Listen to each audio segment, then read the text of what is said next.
Hello everyone, this is my first blog. ನಾನು ಅಂದ್ಕೊತೀನಿ ನನ್ನ video ನಿಮಗೆಲ್ಲರಿಗೂ ಇಷ್ಟ ಆಗುತ್ತೆ ಅಂತ. ಹಾಗೆ ನನ್ನ ವೀಡಿಯೋ ಇಷ್ಟ ಆದಲ್ಲಿ ನನ್ನ ಪೇಜ್ನ ಫಾಲೋ ಮಾಡೋದು ಮರಿಬೇಡಿ. ಹಾಗೆ ಕಮೆಂಟ್ ಮಾಡಿ ನೆಕ್ಸ್ಟ್ ವೀಡಿಯೋಗೋಸ್ಕರ. ಓಕೆ, ನಾನಂತೂ ತುಂಬ ಬೇಜಾರಾಗಿದ್ದೆ. ಫ್ಯಾಮಿಲಿನ ತುಂಬ ಮಿಸ್ ಮಾಡ್ಕೊಳ್ಳೋ ಥರ ಅನಿಸ್ತಾ ಇತ್ತು.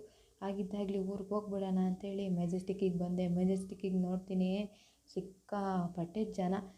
ಫೈನಲಿ ನನಗೊಂದು ನನ್ನ ಬಸ್ ಸಿಕ್ತಪ್ಪ. ಆಮೇಲೆ ಅದೃಷ್ಟ ಏನಂದರೆ ವಿಂಡೋ ಸೀಟ್ ಸಿಕ್ಬಿಡ್ತು. ಸ್ವರ್ಗ ಸುಖ ಒಳ್ಳೆ ನಿದ್ದೆ ಹೊಡ್ಕೊಂಡು 3:45 ಹಾವೇರಿಗೆ ಬಂದುಬಿಟ್ಟೆ. ಹಾವೇರಿನಲ್ಲಿ ಸಿಕ್ಕಾಪಟ್ಟೆ ಮಳೆ, ಚಳಿ, ಗಾಳಿ. ಯಪ್ಪ, ನಡ್ಕೊಂಡು ಹಾಗೆ ಕೂತ್ಕೊಂಡಿದ್ದೆ. ಅಷ್ಟೊತ್ತಿಗೆ ನನ್ನ ಫ್ರೆಂಡ್ ಬಂದ. ಆಮೇಲೆ ಇಬ್ಬರು ಒಟ್ಟಿಗೆ ಬಂದು ಅವನು ಹಾನಗಲ್ ಬಸ್ಸಿಗೆ ಹೋದ. ನಾನು ನಮ್ಮೂರು ಬಸ್ ಸ್ಟಾಪಿಗೆ ಕಾಯ್ಕೊಂಡು ನಿಂತಿದ್ದೆ. ಅಷ್ಟೊತ್ತಿಗೆ ಬಸ್ ಬಂತು. 1/2 ಅವರ್ ವೆಯ್ಟ್ ಮಾಡಿ ಸಾಕಾಗಿ ಫೈನಲಿ ಬಸ್ ಬಂದಿದ್ದು ನೋಡಿ ಒಂದು ಖುಷಿ ಬಂತು.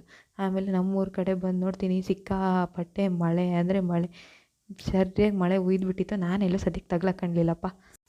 ನಮ್ಮ ಮನೆ ಹತ್ರ ಗೋಮಾತೆ ಏನಿಟ್ಟಿತ್ತು, ಅದಕ್ಕೊಂದು ನಮಸ್ಕಾರ ಮಾಡಿಕೊಂಡು ಅದ್ರ ಜೊತೆ ಒಂದೆರಡು ಮಾತಾಡಿಕೊಂಡು ನಮ್ಮಮ್ಮ ಇನ್ನೂ ಬರಲಿಲ್ಲ, ನನಗೆ ರೆಸ್ಪೆಕ್ಟೇ ಇಲ್ಲ ಅಂದ್ಕೊಂಡು ನಾನೇ ಒಳಗಡೆ ಹೋಗೋಕ್ಕಂತ ಹೋದೆ. ಅಷ್ಟೊತ್ತಿಗೆ ನಮ್ಮ ಗುಂಡ ಸಿಕ್ತ.